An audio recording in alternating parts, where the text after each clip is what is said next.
This week on Bricks and Clicks, 6 local retailers hit Sydney raring to take their business online. The world-class precinct hosting the digital transformations and the millionaire mentors and experts nurturing their success.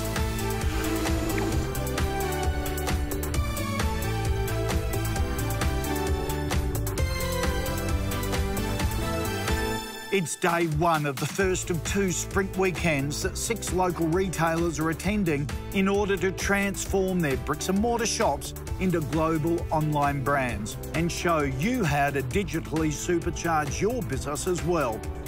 They've travelled from near and far to be the case studies for our free online course, which you can do in tandem by jumping on the KBB website and clicking on Bricks and Clicks. Watch their journeys here every Sunday and use their stories to inspire you. Share in the successes and see how they overcome challenges so that you can successfully transform your business from bricks to clicks. Back to our retailers now, and after arriving in Sydney last night, they're now descending upon Barangaroo International Towers, the official home of Bricks and Clicks. The International Towers are incredible. They're just an amazing set of buildings. I've never seen anything like it in Sydney. It was enormous, just huge, shooting up to the sky. It's fabulous, and the views, wow. Great. International Towers is one of Sydney's newest business precincts. It prides itself on its unique workplace community model and has a commitment to diversity in all its forms. Something every online business should be thinking about, given the potential global customer reach being digital brings. Good morning, everyone. Welcome to International Towers here at Barangaroo. We're on Gadigal country. We're very fortunate, very blessed to be here. So I'd like to acknowledge the traditional owners. Meeting the man who was instrumental in bringing this all together, his story was amazing, and the ethos and the culture behind the building and behind the organisation was really amazing. We're on a site named Barangaroo, which is a phenomenal Indigenous woman with a very powerful theme that we've subscribed to on the way through. You know, she was a fierce protector of her culture. She was a very compassionate woman. She never took no for an answer. So that's really inspired a lot of what we do. I loved getting all the information that Liam gave us. We should all know those stories. It's an extraordinary history. And I think, you know, we have a great opportunity to celebrate that, recognise that, and learn a lot from it. You know, they teach us so much, and they want us to be safe. They want us to be prosperous and successful. International Towers is such an impressive building. The ecology of the way that the buildings have been made, through to the styling, it's a fantastic office to be doing work in. So that has inspired a lot of our team and how we operate. We've continually had a lens on what legacy are we going to leave, what sort of world do we want our children to live in, how will we relate with one another. It was mind-blowing, the size and the scale and the detail that they've thought everything through. We could tell that if we could build an environment of a positive community where there would be cross-collaboration between businesses, then we would get phenomenal outcomes. Now that our business owners have been officially welcomed to International Towers, it's time to get together for a little meet and greet, keeping in mind first impressions count. There's a lot of similarities between all the businesses. We're all in a similar position where we know our core business really well, we know our customers, but translate that online. It's interesting, it's funny, no matter what business you're in, you all share the same challenges, I think, it's reassuring anyway. Our local friends that have a pet store kind of down the road from us, it's really interesting to get their take on our area. So that's probably stood out to me the most because we're dealing with a lot of the same clientele. I guess the record store and the baby shop, they're a little bit unique, and it'll be interesting to see their transition and how they go about it. I think for me, the family businesses like Herman's that have been, you know, the 50 years tradition, I think that really stands out because that's a lovely business that's stood the test of time, and they're moving to the next step in their progress as well. And yeah, I admire people who have had that lovely longevity in their business. That's something to be, you know, recommended to be there would be wonderful. The Florio Art House has been fantastic from the point of view of seeing such a different business environment to what ours is. I think they're quite a unique business, covering all sorts of facets of what they do. Kelly from the Mosh Pit really stood out to me because she was an artist as well. She was making bags and things out of records before she became a seller of records. So I love talking to other business owners, hearing about their businesses and the evolution of their business as well, and just getting ideas from them. You know, hearing them talk about their business and you think, oh, that's what I do actually, even though it's a completely different product, but it's still the same sort of thing. After the break, if I can do it, anyone can. Millionaire mentor Jane Cay flies in to ruffle the feathers of our traditional bricks and mortar retail flock. Our 6 local retailers have now all arrived in Sydney for the first of 2 Sprint Weekend workshops designed to transform their businesses into global online brands. Here to ruffle the feathers of this traditional retail flock is Big Bird herself, Jane Cay. Hello everyone, I'm Jane and congratulations on being here today. I guess my observation would be to be here you must be seriously passionate about what you're doing out there in your little businesses and the communities that you serve, and can relate. It's her heart and her soul.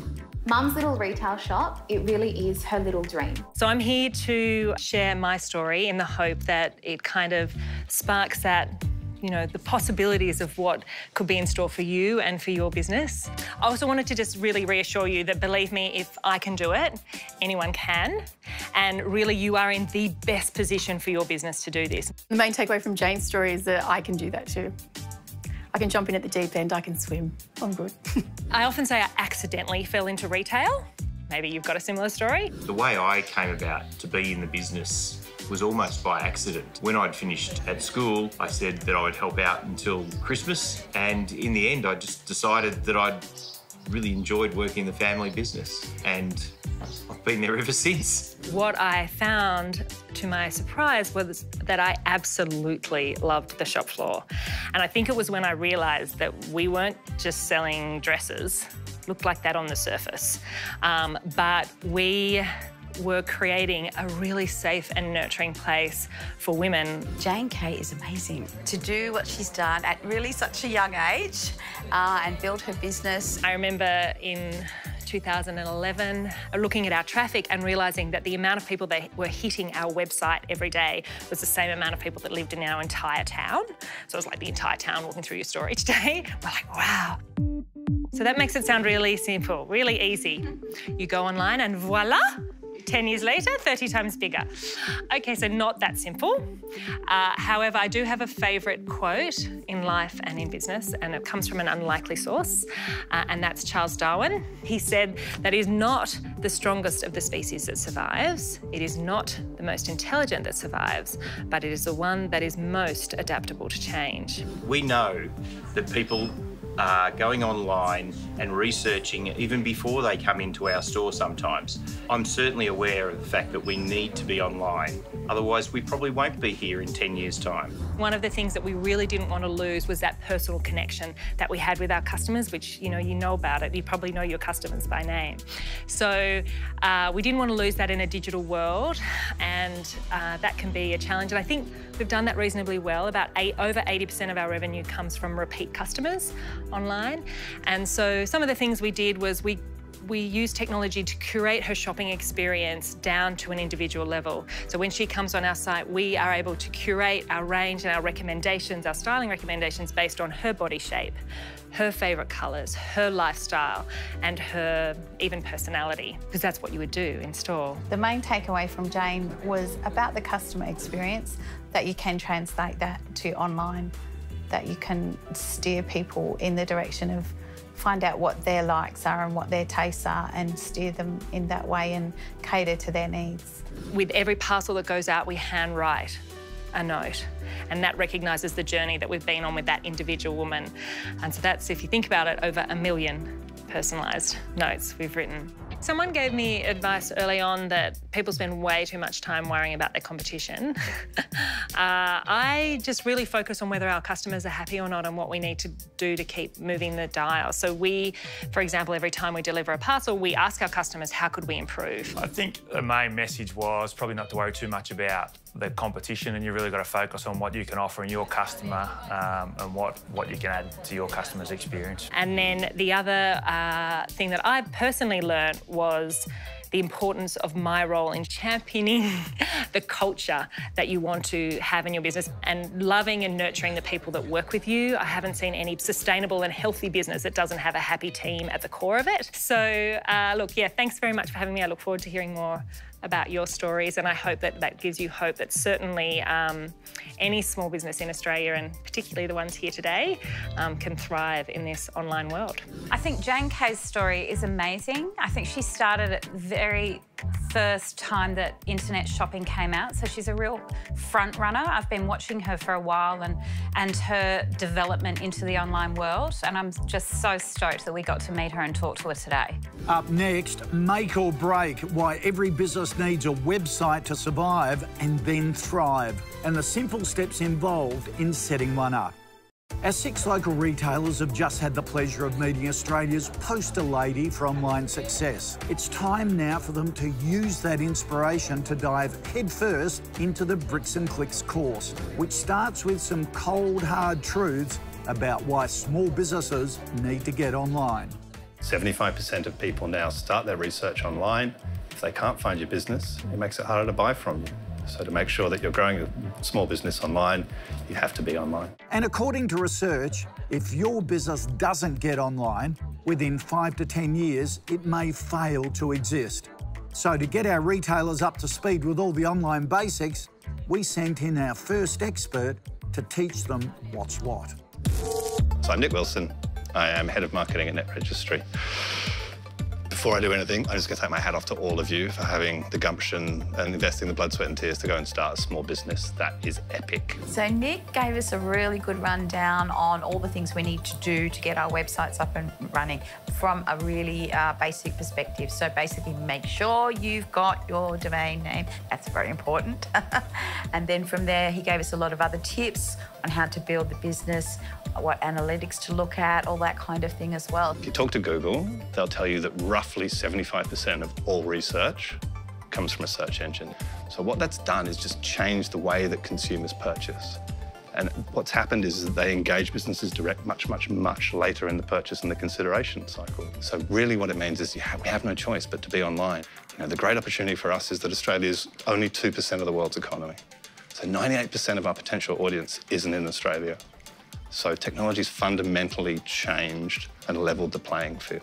Nick from Netregistry was talking about and encouraging us to get ourselves online, concentrate on our key products, maybe some new products, and not try and get too bogged down by trying to get the entire range of our store online all at once. I was kind of planning around that being the scenario, so it's quite a relief to me. You know, one of the things that we get asked a lot is, you know, how do you guarantee success? And you can't guarantee success. You know, it's your business and we help you be successful online. But at the end of the day, it's about really understanding your business. So what we try and do is just break it down into very, very simple steps. So, you know, the first thing is if you're going to do a website, do you know enough to be able to do it yourself? Do you have enough time to be able to do it yourself? We spoke with Nick about the best way to lay out our store and to keep it as simple as possible, I guess, and have that customer journey as easy and as simple for them to go through and find the products they want. Once you've got your website, then it's really a matter of how do you attract customers. Oh, Nick was great. Nick was really telling us about how it's okay to get a domain name and get that all happening, but really taught us on how to make sure that our domain name and our website is right at the top of the pops when people are looking up our product. You know, where's your traffic coming from? Is it coming from paid? Is it coming from organic? Is it coming from Google? Is it coming from Facebook? Are people clicking on your PPC ads? Or did you go and do an amazing video on the weekend, which was a lifestyle thing, and you posted it out onto Facebook, you did it free, and then a whole bucket load of people clicked on it and then came to your site. So it's really, really important to understand which channel works for you. Nick's main takeaway for me was about driving the traffic to your website. So you need to get your SEO up with Google and using Instagram, Facebook, etc. And the difference between organic and PPC. Second thing to do is they hit your website. What are they doing on your website? You know, where are they going? Which pages are they going to? How many pages are they viewing? Is there any trending in terms of where they're going on your website? And if you're looking to sell products online, how many people that are going to your website are then starting the shopping journey? And then the third measure is how many people started that shopping cart and how many people actually purchased. You can do retargeting, you can do abandoned cart. There's a whole bunch of things that we can do and you can do to make sure that you're maximising sales and maximising investment. But I didn't realise that they it's stored all that information. I thought that was all on a cloud or something. I don't know. But yeah, just the things that I can store in the website, and the potential of the website, the reach of it is really quite amazing. So yeah, that was pretty good. And the last thing is, once somebody's bought something, you start to get absolute granularity through the customer journey about what's working and what's not working. And then what that enables you to do is just to maximise any return. You spend your money, and it's really important as a small business when cash flow is tight that you get your return on that investment. More on how to use that data to digitally market your products later in the course, because now it's time to make sure your new website complies with local and international laws. After the break, Legal, the documents every online business needs to protect itself and its customers. It's day 1 of 4 that these bricks and mortar retailers get to transform their businesses into digital online brands. Before they start building their websites though, there are a few legalities they need to tackle to make sure they're protecting their businesses and their customers. I'm not really worried about the legalities of it. I think as long as you're ethical, then you're fine. Well, that sounds okay, it's actually not. So to help these retailers get themselves up for digital compliance properly, we sent in Melissa Fay from law firm Gilbert and Tobin. So I'm going to talk to you today about kind of 2 main things: online contracting and making sure your contracts online are enforceable, and also the hot topic of 2018-2019 privacy, and how you can ensure that your privacy processes are compliant. Well, I'm really glad that Melissa was talking to us about all the legal aspects, because it's something you kind of don't think about when you're setting up a website and an online business. So your contracts are subject to the normal contract principles of offer and acceptance. And there is one piece of legislation that is more specific to online, and that's the Electronic Transactions Act. And that basically makes any kind of electronic dealings legal. It means that you don't need a kind of wet signature on a contract in order for something to be enforceable. And the user doesn't necessarily have to show that they've read the terms and conditions in order to be bound by them. But you do have to show that you, as a supplier, did kind of give them the adequate notice and attention to the terms and conditions. As a consumer, you actually don't usually see it when you're looking at people's websites. I wouldn't have even thought to put it on. We would recommend doing that by actually having, as you've probably all seen and know, a tick box. What has surprised me is how much I don't know, and that there's some simple solutions to things that I thought were really big problems. Yeah, we'll be re-looking at our website now. Making sure your contract is enforceable, it obviously protects you. It helps in terms of your consumer relations as well. We weren't aware of the fact that we needed to do what we need to do to keep compliant, and keen to do that. It doesn't seem that difficult either. I'm assuming all of you in some way, once you're online, will be collecting personal information. So you have to tell a consumer what personal information you're collecting, how you're using it, the purposes for which you're collecting it, and if you share or disclose it overseas, you need to say that as well. So if you're specifically advertising or marketing to consumers in Europe, then the GDPR could apply to you. It's across-the-board legislation in Europe. It's called the General Data Protection Regulation. It's much stricter in some respects than our Privacy Act. And the reason why we mention it is because it does actually potentially apply to Australian businesses. There's certainly things there that I would never have thought relevant, but yeah, no, we've got to be aware of European laws as well as Australian laws and everything else. Well, after that very serious session, it's time for our retailers to have a break and recap what they've learnt, just like you should be doing if you're taking part in the Bricks and Clicks course alongside these guys online. And don't forget, now you've gone through the theory, it's essential you take action and put all that knowledge to work.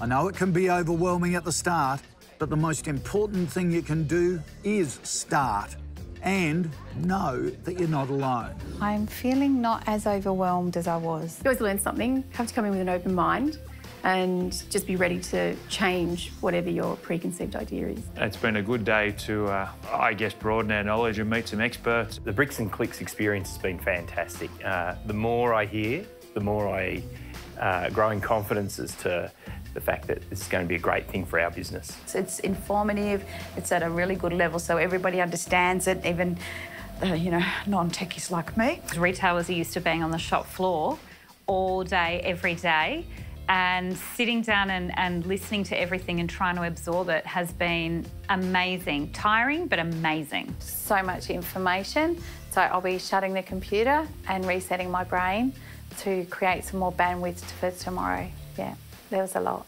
Anna's not the only one.